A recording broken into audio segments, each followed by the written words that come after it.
for the third visa interview.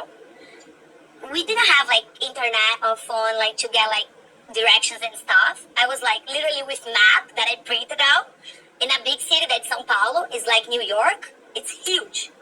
And I went there and I literally lied to the guy because I couldn't say that I was coming here to live here.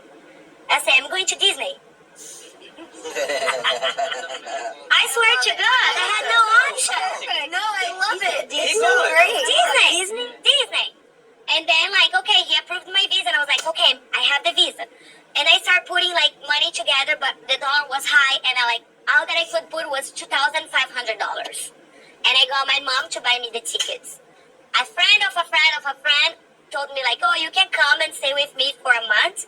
You need to pay $700. That's almost half of whatever I had for the rent. But in a month you need to go. And I was like, sure. I got my ticket and I came. Like, I didn't even know that girl.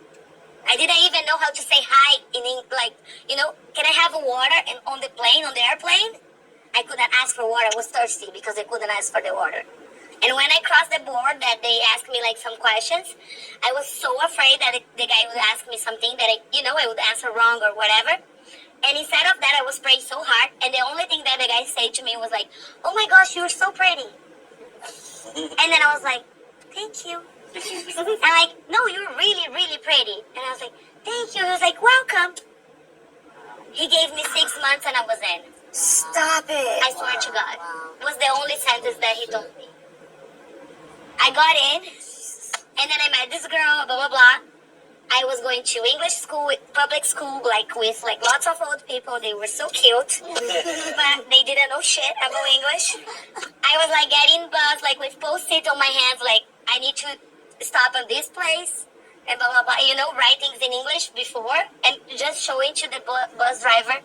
I start cleaning houses. I start literally cleaning houses was one of the hardest thing in my life, because in Brazil, even if I was living in the favela, I was still educated. I was still it was a difference. It was so hard. And cleaning house for $10 per hour and getting 3 buses to get to the place and 3 buses to get back. I was literally leaving my house at 5 a.m. to get at work at 8 and to clean house all day long and finish at 5 and 3 more buses to get to school at nighttime. So it was the worst time of my life, for real, but it was whatever made me strong. I had to live with after the month went off with the girl, I moved with people that I met at school, 8 other roommates. 8 other, literally guys, so dirty and so disgusting. I love them so much, but it was a lot. I had to sleep 1 year, in a mattress that my friend found on the street. I didn't have anything. I was literally grocery shopping on 99-cent store. And it was fine for me. And I couldn't ask, call my parents and okay, can you send me some money? Can you send me this or send me that? Because nobody could help me, it was my choice to come here. Nobody could, I would never, go back to them and, okay, help me now. I made this choice. And, I have to be the strong one in my house. I have to provide them the best life that they deserve. I own them like that, And everything went fine. I'm really lucky. I'm so blessed. Thank God. I really believe that God has, His way to give me credit for every single thing that I do following my heart. No matter what happened, I always, even if you think I'm losing, I'm winning. So that's how I see life, and that's how my life has been, forever. And I'm sure it's going to be this way forever. But it was a hard way up. I was a nanny. I was working at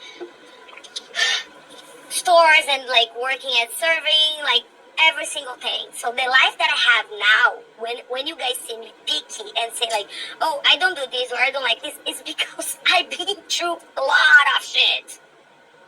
I've been there. I came from that. It's not because I'm just spoiled or something like that. I can blend in the favela. I can go back. If I have to come back, I'm not afraid of coming back. Because I know where I came from and I know what I did. Nobody, a lot of people helped me, but nobody dragged me up here. And being here, guys, it makes me so proud of who I am. Like, you know, it's hard. I still have my dreams. I still want to take my parents out of the favela.